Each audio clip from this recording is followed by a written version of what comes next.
Joined now by Bruce Garrioch of Post Media. Bruce, one thing about this hire that surprised me is just the amount of criticism from Sens fans about the hire itself. Did anything Wednesday that Travis Green said maybe silence those critics a bit? Well, I think what he did was maybe calm the waters a bit here because, as you say, the reaction here has been terribly negative. And people wanted Craig Berube, they wanted Todd McClellan, maybe a guy like Dean Evison from the Minnesota Wild. But I think what Travis Green did today was make a very strong first impression with the fans of Ottawa. He said all the right things. Look, Jay, there has been an awful lot of talk about the word accountability here, and people don't think there has been enough accountability with the coaches here. They want to see players held accountable. They've got a coach here now who I think is going to push this young core to the next level. As far as the players on the team right now, Bruce, do you think there's any player who might not love this decision to hire Travis Green? Well, look, I really think we saw a lot of Tim Stützle's frustrated facial expressions in the last couple of years. I think Tim Stützle is the guy who's going to be in for a wake-up call with Travis Green. Because one of the things that Travis Green is going to demand from Tim Stützle is a 200-foot game. That means play as well defensively as you do offensively. And I think if Stützle doesn't buy into that program, then he's going to find himself sitting for long periods of time. Stützle doesn't have to be a Selke Trophy winner. You know, Jason Spezza never was during his career, but he did become a good two-way player. And I think Stützle has all the offensive capabilities that Spezza had. He just has to be a little bit better defensively, and then you've got yourself a complete player. So GM Steve Staios obviously has taken care of one of the major things he had to take care of this offseason with the hiring of Green. What's the next step for Staios, Bruce, in his process this summer?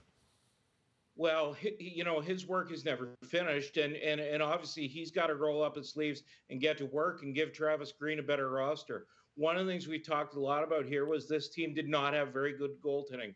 Jonas Korpisalo did not have a good, strong first season. I think that means that they're likely going to trade Anton Forsberg to bring in a better backup to push Korpisalo. I think you've got to look at that defense. It has to be remade. Jacob Chikrin's name was out there at the trade deadline. We're going to hear it a lot between now and the draft.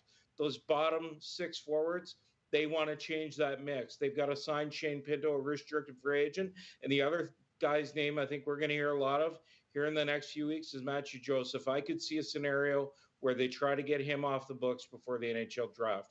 So lots of work to be done here, Jay. And then Steve Staios talked about the fact that a discussion must be had with Sens legend Daniel Alfredsson. He was on the bench last season. Do you anticipate him having a role with the team going forward? And what do you think, Bruce, that role might be? Well, I think if he wants to stay as an assistant coach, then Travis Green left that door open for him today. And he had the same discussion with Steve Staios. Look, Daniel Alfredsson can do whatever he wants here. If he wanted to be the president of the team, he could be the president of the team. I think they just want Daniel Alfredsson involved some way, shape, or form. I do know he's very intrigued by the coaching. I know he caught the bug last year. So I think there is a possibility he returns to that bench. I think the only thing people don't want to ever see here, Jay, is a scenario where Daniel Alfredsson is part of a group that gets fired. And I don't think that would ever happen. But if he stays in the coaching, then I guess that possibility always exists. Yeah, it's just nice to have him back with the organization. Sens hold that 7th pick in the draft, as you know, Bruce. But you also know they have to give up a first-round pick at some point over the next 3 seasons because of their involvement in that Yevgeny Dadonov trade. I assume, Bruce, that you do not expect them to make this year the year they give up their first-round pick. No, I spoke to Steve Staios about that today, and he said that they are not going to give up the pick this year. They'll push it back to 25 or 26. Quite frankly, I think what they hope is they've either made the playoffs next season, and maybe they give it up next year, or the year after.